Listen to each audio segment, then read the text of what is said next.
Before you stretches a scene of haunting desolation.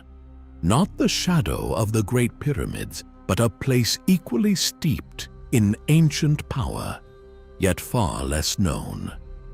This is Tannis, the city of the sun, a name whispered in ancient texts, a place of sacred rituals and immense wealth. But look closer. Priceless statues bear the scars of unimaginable heat. Colossal pillars, once symbols of a mighty civilization, lie shattered as if crushed by the hand of a vengeful god. What happened here? Was this city known as Zoan in the Bible truly cursed? Did it fall victim to the shifting sands of the Nile or to the wrath of invaders? Or is the truth even more astonishing? Imagine a statue 100 feet tall, carved from solid granite, weighing more than 1,500 family cars. A feat that would challenge even modern engineers. Tannis holds secrets etched in scorched stone, secrets that speak of a fiery cataclysm. Was this the work of man, of nature, or of something more? Join us as we journey into the heart of an ancient enigma to uncover the lost story of Tannis, a city swallowed by time, waiting to reveal its truth. A desolate landscape stretches before us, a mere 185 kilometers northeast of the iconic pyramids of Giza. Here lies Tannis, a city shrouded in mystery, once a place of immense power and sacred significance. The ancient Egyptians called it Janet, the city of the sun, a holy site dedicated to Amun-Ra, the god of the sun and creation. This is what met the eyes of the first explorers in 1878, a scene of utter devastation. The soil, barren and unforgiving, supports little life save for a few resilient thorny bushes. Priceless statues bear the scars of intense heat. Gigantic stone pillars lie smashed and broken, like forgotten toys of giants. Was this city cursed, struck down by the wrath of gods, or was it simply abandoned to the ravages of time? Let's rewind the clock. Tannis, known as Janet, Zoan in the Old Testament, and today as San el-Hagar, is a name whispered throughout history. Egyptologists generally agree it rose to prominence during the 21st dynasty, between 1069 and 945 BC, supplanting Thebes as Egypt's capital. But the narrative is far more complex. The discovery of massive Old Kingdom statues and artifacts within its ruins hints at a far more ancient origin, lost in the mists of time. Imagine a city dominated by an enormous temple complex dedicated to Amun-Ra, a royal palace. Bustling residential areas, all built with colossal granite pillars. These weren't just any stones. We're talking about 20 to 30-ton monoliths, painstakingly quarried, carved, and transported over 1,000 kilometers from Aswan in southern Egypt. Even with today's technology, this would be a monumental undertaking. Tannis was no vulnerable settlement. Fortifications, including massive walls and gates, were erected to defend against invaders. Picture walls, 70 feet thick, soaring 50 feet high, constructed from over 20 million mud bricks, each one potentially adorned with hieroglyphs and reliefs, a testament to the city's grandeur. Sadly, only fragments of these walls remain, eroded by millennia of wind and sand. Beyond its spiritual and political importance, Tannis has yielded some truly staggering megalithic artifacts. Our understanding of this city partially stems from Napoleon Bonaparte's 1798 expedition. He claimed 2 pink granite sphinxes, now housed in the Louvre, silent witnesses to Tannis's past. Countless other massive granite statues and artifacts have been unearthed, gracing museums worldwide, while others remain in Tannis, now an open-air museum. But perhaps the most mind-boggling discovery is a colossal foot, unearthed by the renowned Flinders Petrie in the late 1800s. Based on his meticulous scalings and comparisons to other colossi, Petrie estimated the original statue to have stood a staggering 100 feet tall. This is double the height of the Colossi of Memnon.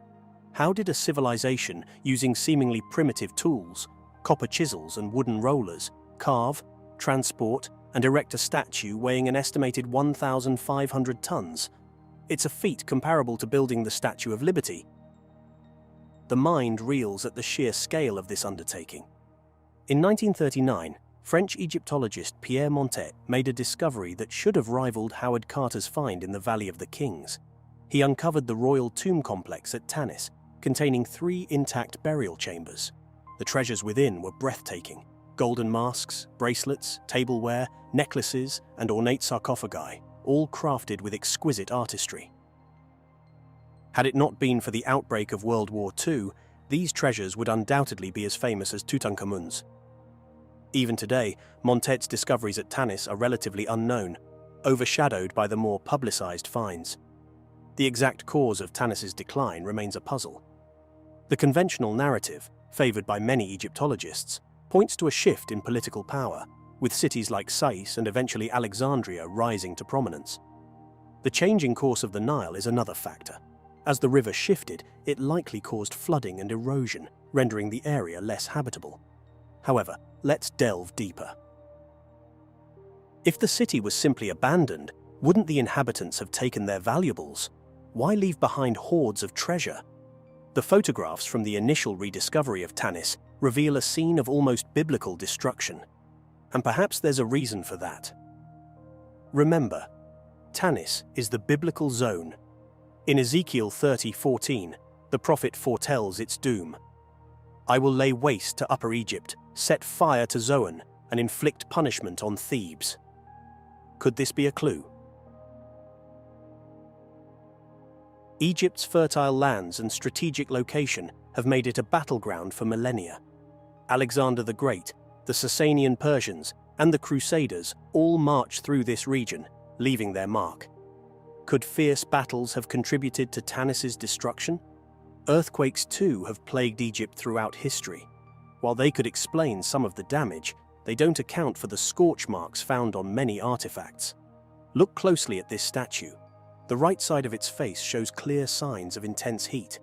Granite requires temperatures exceeding 1,200 degrees Celsius to exhibit such damage.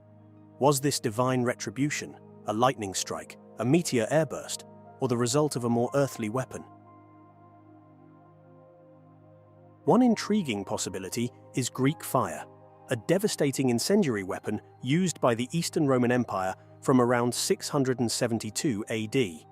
This terrifying concoction, likely a mixture of naphtha and quicklime, could ignite upon contact with water and was projected from flame-throwing devices. Could Greek fire have been used to raise Tannis? While primarily a naval weapon, it's conceivable that Greek fire, or a similar incendiary technology, could have been adapted for land-based warfare. The destruction at Tannis, particularly the scorched stone that requires temperatures exceeding 1,200 degrees Celsius to achieve, aligns with the potential destructive power of such a weapon. While the spectre of Greek fire is certainly captivating, there's another, perhaps more grounded explanation for the intense fire damage at Tannis. We must remember that Tannis was a major religious and administrative center for centuries. It's conceivable that large-scale industrial or ritualistic activities involving intense, sustained heat took place within the city. It's important to note that this explanation doesn't necessarily contradict the others. A natural disaster, a battle, or even an attack using incendiary weapons could have triggered the initial blaze, which then escalated due to the presence of industrial or ritualistic activities, or simply because of the abundance of flammable materials within the city. This scenario, while perhaps less dramatic than divine wrath or ancient superweapons, is firmly rooted in the realities of daily life in an ancient city. It reminds us that even seemingly mundane activities, when combined with unfortunate circumstances, can have a profound and lasting impact on the historical record. The fire marks at Tannis, therefore, could be a testament not to a single catastrophic event, but to the complex interplay of human activity and the ever-present threat of fire in a world before modern fire prevention and suppression techniques. So, the sands of Tannis hold their secrets still. Was this once great city ravaged by the wrath of gods, as the ancient texts suggest? The story of Tannis is a reminder that the past is never truly gone. It lingers, buried beneath the sands, waiting to be rediscovered, reinterpreted, and perhaps to teach us lessons that resonate even in our own time.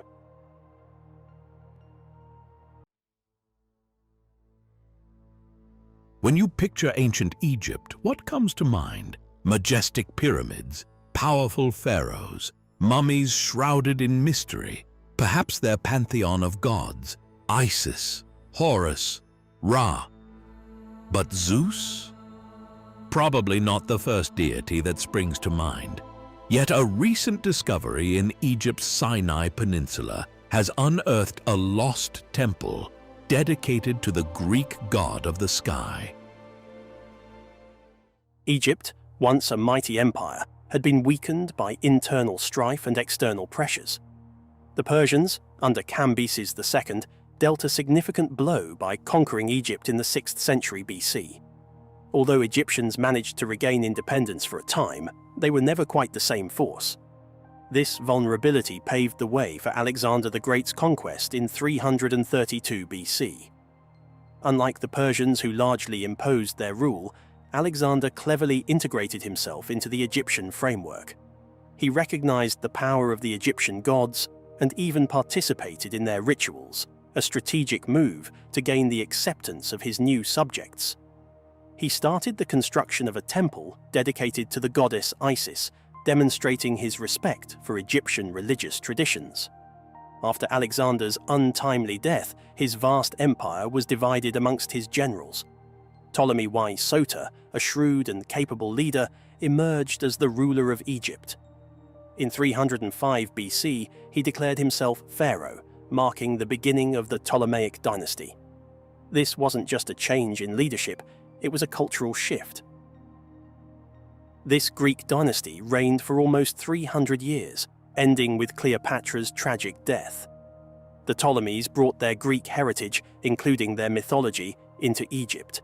They were a rather insular bunch, maintaining their Greek identity through, well, a lot of intermarrying. 10 out of 15 Ptolemaic marriages were between siblings. Most rulers didn't even bother learning Egyptian. Cleopatra was the exception, the first and last of her line to master the language. The Ptolemies, though of Greek origin, understood the importance of respecting Egyptian traditions to maintain their power. They adopted Egyptian titles, participated in religious ceremonies, and even portrayed themselves in traditional pharaonic style. However, they also brought their own Greek heritage with them. This led to a unique blend of cultures, evident in art, architecture, and religion. Temples like the one discovered in Pelusium are a testament to this fusion. While dedicated to Greek gods, they were likely influenced by Egyptian architectural styles and may have even incorporated elements of Egyptian religious practices. But Pelusium's story predates the Ptolemies. It was a key player in the Persian conquest of Egypt in 525 BC. The young pharaoh Psemtik III faced the formidable Persian king Cambyses II. Psemtik, betrayed by his Greek allies and plagued by bad omens, stood no chance. The Battle of Pelusium was a bloodbath. Legend has it, the Persians exploited the Egyptians' reverence for cats, using them as shields to advance on the city. Unable to harm the sacred animals, the Egyptians were routed. Psemtik was captured and ultimately took his own life, marking the end of an era for Egypt. The sands of time quite literally swallowed Pelusium whole. Despite its once strategic importance as a bustling port city and a key military stronghold, its location at the Pelusiac branch of the Nile Delta proved to be its downfall. Over centuries, the relentless Nile deposited silt that gradually choked the harbour, cutting off its lifeline to the Mediterranean.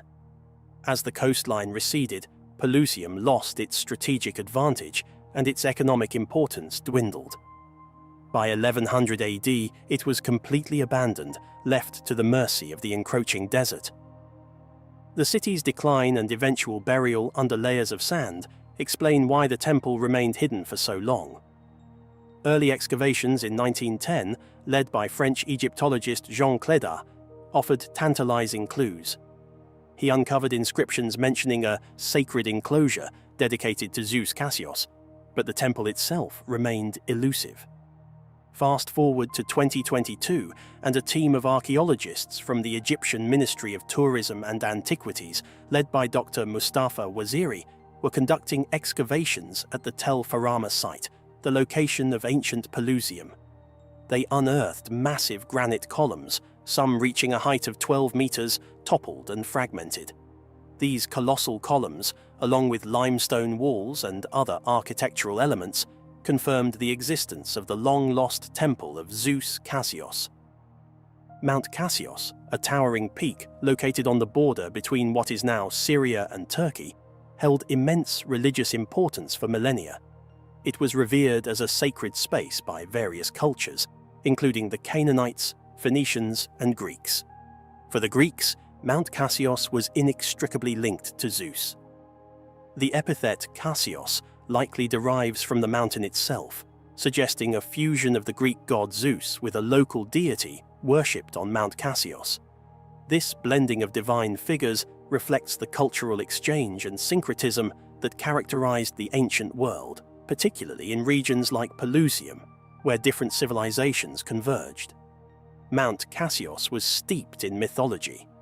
According to Greek legend, it was the site of a titanic battle between Zeus and the fearsome monster Typhon. Typhon, a monstrous serpent with 100 fire-breathing heads, challenged Zeus for control of the cosmos. The epic clash between these powerful forces shook the very foundations of the earth. Ultimately, Zeus emerged victorious, casting Typhon into the depths of Tartarus, a deep abyss in the underworld. Mount Casos wasn't always associated with Zeus. Long before the Greeks arrived, it was known as Mount Zaphon, a sacred site for the Canaanites who worshipped Baal, the formidable storm god. Like Zeus Casos, Baal was intrinsically linked to the mountain, embodying the forces of nature, storms, rain, and the fertility they brought. This connection to Baal adds another dimension to the temple's story. It suggests that the site held religious significance long before the Greeks arrived, highlighting the continuity and evolution of religious beliefs in this region. The influence of Baal extended even to the Egyptian pantheon. He became the prototype for Set, the god of chaos, storms, and the desert. This demonstrates the fluidity of religious ideas in the ancient world, where deities and myths were adopted, adapted, and transformed across cultures. The story takes another turn with the arrival of the Romans.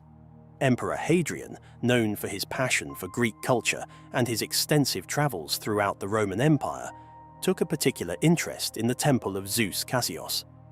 Inscriptions found within the ruins indicate that he undertook renovations, likely restoring and embellishing the structure, showcasing the enduring appeal of this sacred site across different empires and eras.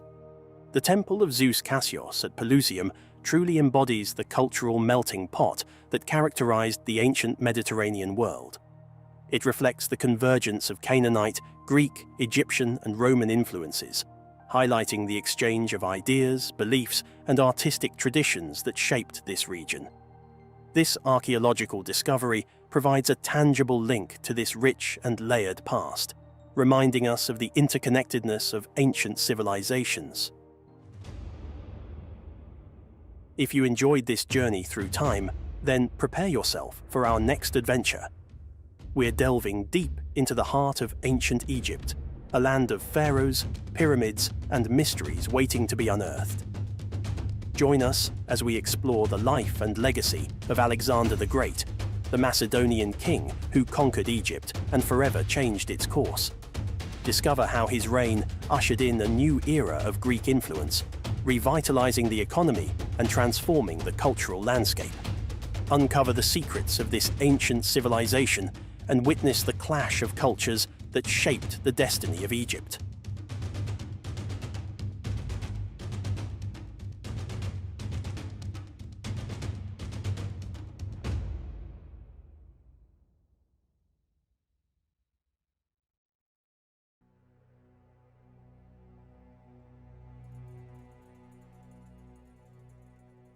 Egypt, land of pharaohs and pyramids, where time itself seemed to bow before the weight of millennia.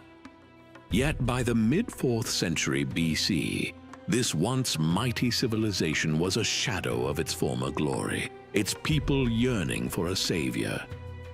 From the north, a young king, barely out of his teens, swept across the known world, conquering all in his path.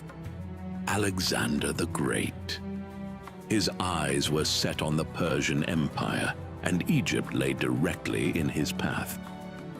But what awaited Alexander in the land of the Nile was not the fierce resistance he expected.